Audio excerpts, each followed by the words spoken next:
الحمد لأهله والصلاة لأهلها. أما بعد فأعوذ بالله من الشيطان الرجيم. بسم الله الرحمن الرحيم. كل نفس ذائقة الموت ونبلوكم بالشر والخير فتنة وإلینا ترجعون. سامعین محترم، میں نے آپ حضرات کے سامنے سورہ انبیاء کی آیت نمبر 35 تلاوت کی. اس آیت مبارکہ میں اللہ رب العزت ایک حقیقت کا بیان فرما رہے ہیں، جو ایسی حقیقت ہے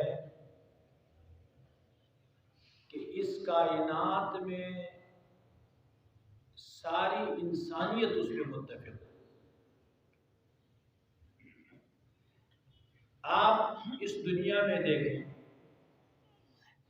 اکثریت اختلاف میں ہے. اللہ رب العزت کے ذات میں اختلاف کیا گیا. بعض ایسے لوگ ہیں جو اللہ کو نہیں مانتے، بعض اللہ کے رسول کو نہیں مانتے، قرآن کو نہیں مانتے. لیکن ایک حقیقت ہے کہ جس میں کسی کا کوئی اختلاف نہیں، وہ ہے موت.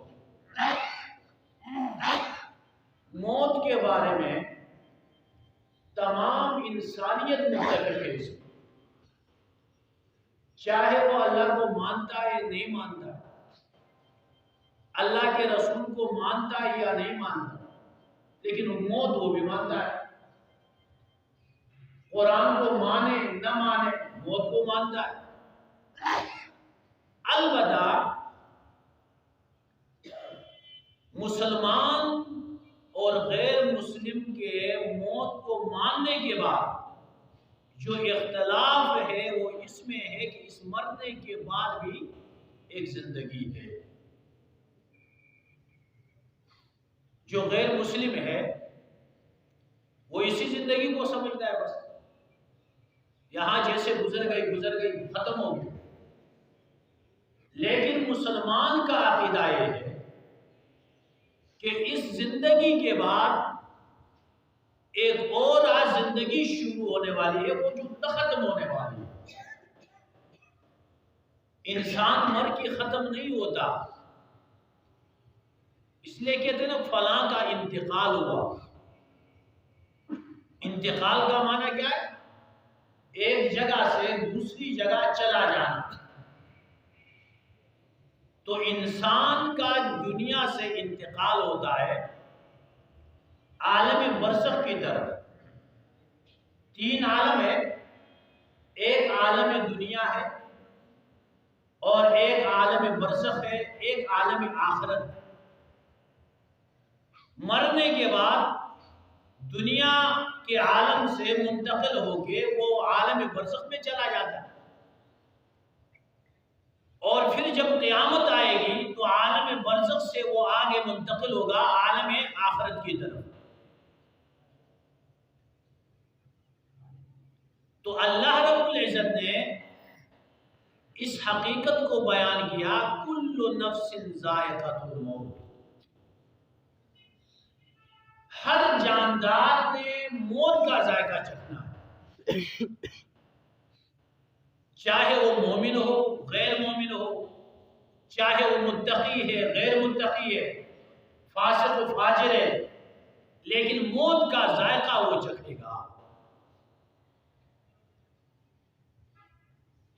مرنے کے بعد کی جو حالات ہیں، اگر قرآن مجید کے ترجمہ اور اس کے مفہوم میں غور و فکر کیا جائے تو اس قرآن کا 1/3 حصہ مرنے کے بعد کے احوال کا ذکر ہے. موت کا ذکر ہے اور موت کے بعد کے احوال کا ذکر ہے۔ اب وہ انسان جو اپنے دنیا کے زندگی کے ساتھ مرنے کے بعد کے جو حالات ہیں ان کا خیال رکھتا ہے،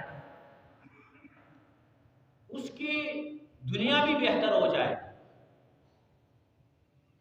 اور جو بندہ دنیا کے حالات میں ایسا پھنسا ہوا ہے کہ وہ آخرت کو بلا لیا، مرنے کے بعد کے حالات کا اس میں تصور ہی نہیں ہے، تو اس نے اپنی آخرت تو خراب کر دی، لیکن ایسے بندے کی دنیا بھی خراب ہو جائے۔ تو قرآن کا 1/3 حصہ مرنے کے بعد کے حالات پہ مشتمل ہے۔ صحابہ کرام فکر آخرت، مرنے کے بعد کے حالات، ایسا ان کا ذہن بنا تھا، ایسی فکر آپ صلی اللہ علیہ وسلم نے بنائی تھی کہ ان کے ہر نقل و حرکت پہ نظر، اس کو اپنے سامنے سمجھتے تھے۔ ایک روایت میں آتا ہے کہ صحابہ کرام کے پاس ایک ریشمی کپڑے کا ٹکڑا آیا، بہت خوبصورت تھا، وہاں تو یہ چیزیں بنتی نہیں، انتہائی تعجب کے ساتھ دیکھ رہے ہیں، ایک دوسرے کو دکھا رہے ہیں۔ آپ صلی اللہ علیہ وسلم تشریف لائے، دیکھا صحابہ کرام ایک ریشمی کپڑے کے بارے میں بہت متعجب ہو رہے ہیں، تو یہ ایک دنیاوی چیز ہے۔ انہی دنوں سعد بن معاذ رضی اللہ تعالیٰ عنہ کا انتقال ہوا۔ آپ صلی اللہ علیہ وسلم نے فرمایا کہ دیکھو، آپ اس ریشمی کپڑے کو دیکھ کے تعجب کر رہے ہو، اس کی خوبصورتی کی تعریفیں کرتے ہو، سعد بن معاذ رضی اللہ تعالیٰ عنہ کو جنت میں جو رومال دیے گئے، وہ جو رومال دیے گئے ہیں اس کپڑے سے کئی ہزار گنا بہتر ہے۔ تو اس میں بھی تنبیہ تھی کہ دنیا کی چیزوں میں مطلب وہ آگے، آخرت کا سوچو۔ ایک روایت میں آتا ہے جب انسان کا موت کا وقت آتا ہے تو ملک الموت جو روح قبض کرنے کے لیے اللہ رب العزت کی طرف سے مقرر ہے، وہ فرشتہ آتا ہے۔ جب اس بندے کے پاس آتا ہے تو 2 فرشتے اس کے ساتھ کرامن کاتبین، جو اعمال لکھنے کے لیے ہوتے ہیں۔ روایات میں آتا ہے کہ ایک دائیں کندھے پہ نیک اعمال لکھنے کے لیے، ایک بائیں کندھے پہ ہے اس کے برے اعمال لکھنے کے لیے، اور وہ اس انسان کے ساتھ بہت لمبی مسافت، یعنی ان کے ساتھ رفاقت ہوتی ہے۔ بلوغ سے لے کر مرنے دم تک یہ 2 فرشتے ہر بندے کے ساتھ ہوتے ہیں۔ اتنی طویل رفاقت اس دنیا میں کوئی کسی کے ساتھ نہیں کرتا، نہ باپ اپنے بیٹے کے ساتھ، نہ بھائی بھائی کے ساتھ، نہ اور کوئی رشتہ دار کسی رشتہ دار کے ساتھ۔ تو یہ 2 فرشتے ملک الموت سے کہتے ہیں کہ دیکھو،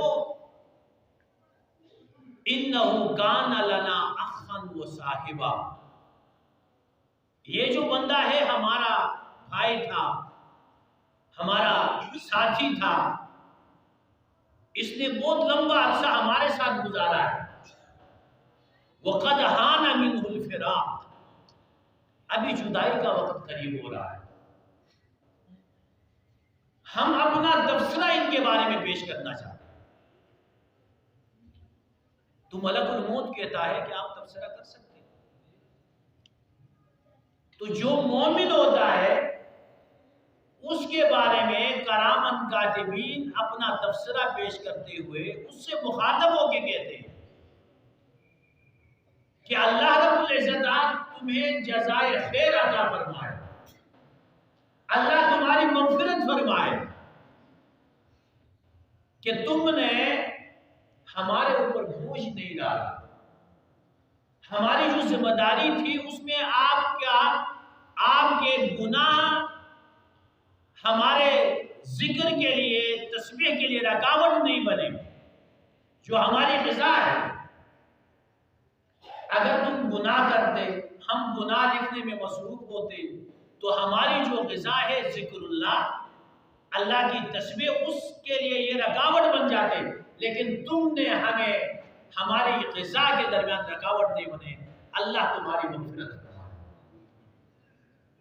جب یہ بات ملک اللہ، یہ جو کرام کاتبین کہیں گے، تو اس صورت میں ملک الموت کہے گا اس بندے سے، اس کی روح سے خطاب کرتے ہوئے کہے گا، اخرج ایھا الروح الطیب من الجسد الطیب، اے پاکیزہ روح جو پاکیزہ جسم میں تھے، اب آپ اس سے نکل جاؤ، الی خیر یوم مر علیک، ایک ایسے دن کی طرف جو تمہاری زندگی کا بہترین دن ہوگا، تمہاری سابقہ زندگی میں کبھی بھی ایسا دن تمہارے اوپر نہیں گزرا ہوگا، ایسے دن کی طرف نکل آؤ، اخرج الی الروح والریحان، آپ نکلو جنت کے خوشبو کی طرف، اپنے رب کی رحمت کی طرف، الی ربنا علیک غیر رضوان، اپنے رب کی طرف آ جاؤ جو کہ تم پہ غصے میں نہیں، غضب میں نہیں۔ یہ حالت آپ مسلمان کی، مومن کی بیان، اس کے برعکس جو کافر ہے یا جو نافرمان ہے، فاسق و فاجر ہے، اس کے پاس بھی ملک الموت آتا ہے۔ کرام کاتبین اسی طریقے سے ان سے بھی کہتے ہیں کہ ہم تبصرہ کرنا چاہتے ہیں، پھر وہ اپنا تبصرہ پیش کرتے ہیں، لعنت اللہ علیہ وغضب اللہ علیہ، اللہ کی لعنت ہو اس بندے پہ، اللہ کا غضب ہو اس پہ، لا یغفر لہ وادخلہ النار، اللہ اس کی مغفرت نہ کرے، اللہ اس کو جہنم میں ڈالے۔ یہ بہت برا ساتھی تھا ہمارا، یہ ایسا برا ساتھی تھا کہ اس کے گناہ ہمارے ذکر اور تسبیح کے درمیان رکاوٹ بن رہے، ہم اللہ کے ذکر سے رکے، اس کی گناہ لکھنے کے لیے ہم اللہ کے ذکر سے محروم ہو گئے، اللہ کی لعنت ہو ایسے بندے۔ جب یہ تبصرہ ملک الموت سنتا ہے، اس انسان کے روح سے مخاطب ہو کے ملک الموت کہتا ہے، اخرج ایھا الروح الخبیث من جسد الخبیث، ایک گندی روح جو گندے جسم میں تھی، وہاں سے نکل آؤ، الی غضب اللہ ولعنت اللہ والی الحمیم والجحیم، اللہ کی غضب اور اللہ کے لعنت کی طرف، اور اسی طرح کھولتے ہوئے پانی، گرم پانی کی طرف آؤ اور آگ کی طرف آ جاؤ۔ یہ اس فاسق و فاجر سے کہا جاتا ہے۔ اور اس کے بعد جو دوسرا درجہ ہے، دوسری روایت میں آتا ہے، آپ صلی اللہ علیہ وسلم نے فرمایا کہ جب مومن کا جنازہ قبرستان کی طرف لے جایا جاتا ہے، وہ بزبان حال یہ کہتا ہے کہ اسرعوا بی اسرعوا بی، مجھے جلدی لے جاؤ، جلدی قبر کی طرف لے جاؤ، کیونکہ ایک بہترین منظر میرے انتظار میں ہے۔ اللہ کی نعمتیں میرے انتظار میں، مجھے جلدی قبر کی طرف لے جاؤ۔ تو مرنے کے بعد چاہے وہ متقی ہو غیر متقی ہو، ہر بندے کو دفنانا جلدی چاہیے۔ آپ صلی اللہ علیہ وسلم نے فرمایا کہ مرنے کے بعد اپنے میت کو جلدی دفناؤ۔ اگر وہ مومن ہے، متقی ہے، تو اس کے آگے بہت بہترین حالت ہے، اللہ کی رحمتیں انتظار میں، تو اس کو دیر نہیں کرانا چاہیے۔ اور اگر وہ فاسق و فاجر ہے، جہنمی ہے، تو جہنمی کو اپنے آپ سے جلدی دور کر دو۔ جہنمی کے تاثرات اثرات ٹھیک نہیں ہوتے، اسے جلدی لے جاؤ۔ اور اگر وہ فاسق و فاجر بدکار ہے، وہ بزبان حال کہتا ہے ارجعوا بی ارجعوا بی، مجھے آگے نہیں لے جانا، مجھے پیچھے کرو پیچھے کرو، کیونکہ آگے اللہ کے عذاب اس کے انتظار ہے۔ اسی طرح دوسری روایت میں آتا ہے جب کسی مومن متقی کا انتقال ہوتا ہے، تنادت زکات الارض، اس زمین کے حصے یہ آواز لگاتے ہیں، روتے ہیں، مات عبد اللہ المومن، کہ اللہ کا بندہ ایک مومن تھا، وہ مر گیا۔ اس پہ روتا ہے، زمین روتا ہے۔ اللہ رب العزت پوچھتے ہیں کہ میرے اس بندے پہ کیوں روتے ہو تم؟ زمین کا وہ حصہ کہتا ہے کہ یہ بندہ جب زندہ تھا، ہمارے اوپر چلتا تھا، اس نے ہمیں آباد کیا تھا آپ کے ذکر سے، وہ آپ کا ذکر کرتا ہوا چلتا۔ آج آپ کی رحمتیں وہاں اترتی تھی، آج ہم اس رحمت سے محروم ہو، اسی لیے عمل ہو رہے ہیں۔ اور اس کے مقابل میں جو بدکار ہوگا، اس پہ یہ زمین آسمان بھی لعنت کرتے ہیں۔ پھر اس کو قبر میں رکھ دیا جاتا ہے، اور قبر کے جو مناظر ہیں، قبر ان سے بات کرتی ہے۔ پھر فرشتے آتے ہیں سوال پوچھنے کے لیے۔ مشہور سوال ہے، جو مومن ہوگا وہ کامیاب ہو جاتا ہے۔ پھر فرمایا کہ یہ جو قبر ہمیں نظر آتا ہے، تو یہ روضۃ من ریاض الجنہ او حفرۃ من حفر النیران، یہ جنت کے باغوں میں ایک باغ ہے، یا جہنم کے گھروں میں ایک گڑھا ہے۔ یہ تو جو مومن ہوتا ہے، نیک اعمال ہوتا ہے، اس نے اپنی زندگی اللہ کے حکم کے مطابق گزاری، اس کے لیے اس کی قبر کو وسیع کر دیا جاتا ہے۔ فرمایا کما بین السماء والارض، اتنا وسیع ہوتا ہے جیسے زمین آسمان، زمین سے آسمان تک اتنا وہ وسیع ہو جاتا ہے۔ اور جو بدکار ہوتا ہے اس پہ قبر تنگ کر دی جاتی ہے۔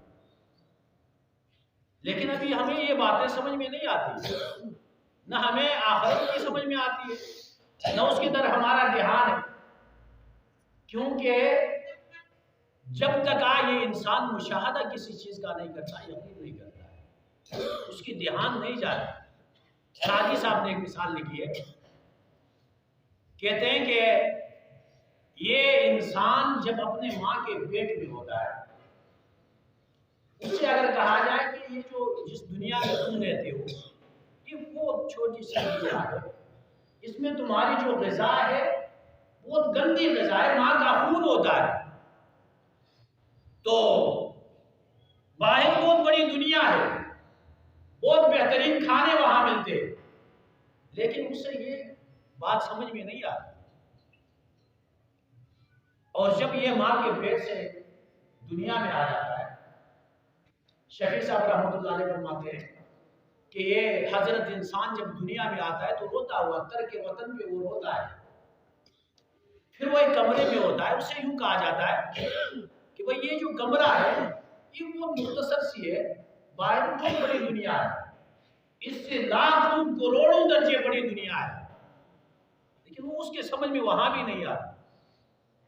اور پھر جب باہر دنیا میں نکل آتا ہے تو اس انسان سے کہا جاتا ہے یہ دنیا کچھ بھی نہیں ہے، اس میں جو تم غذائیں کھا رہے ہو، جو ماحول ہے وہ گندا ماحول ہے، آگے ایک عالم آنے والا ہے جو اس سے کئی گنا لاکھوں کروڑوں گنا بڑا بھی ہوگا، اور آپ لاکھوں کروڑوں والا یعنی وہاں جو نعمتیں ہیں وہ نعمتیں بھی بہت بڑی ہوگی۔ لیکن انسان اسی طرح جس طرح ماں کے پیٹ میں خارجی دنیا ماننے کے لیے تیار نہیں تھا، اسی طرح اس دنیا میں وہ آخرت کو ماننے کے لیے اس طرف دھیان نہیں کر رہا، اور جب وقت آئے گا تو دھیان بھی کرے گا، سب کچھ اسے سمجھ میں بھی آئے گا، لیکن اس وقت کا سمجھ کسی کام کا نہیں ہوگا، اس وقت کی ندامت کسی کام کی نہیں ہوگی، اس وقت کا رونا کسی کام نہیں آئے گا۔ یہی وقت ہے، اس میں اگر کوئی بندہ اپنی توجہ اس طرف کرتا ہے، اپنی زندگی پہ ندامت کرتا ہے، اپنے گناہوں پہ آنسو بہاتا ہے، تو اس کے آنسو کی بہت بڑی قدر ہے، بہت بڑا احترام ہے، اور جب آگے روح نکل جائے گی پھر اس کے بعد کا رونا دھونا بالکل بیکار ہے، کسی طرح کا کوئی کام نہیں آئے گا۔ تو اللہ رب العزت ہمیں اس حقیقی زندگی کی تیاری کرنے کی توفیق عطا فرمائے۔ وآخر دعوانا الحمدللہ رب العالمین۔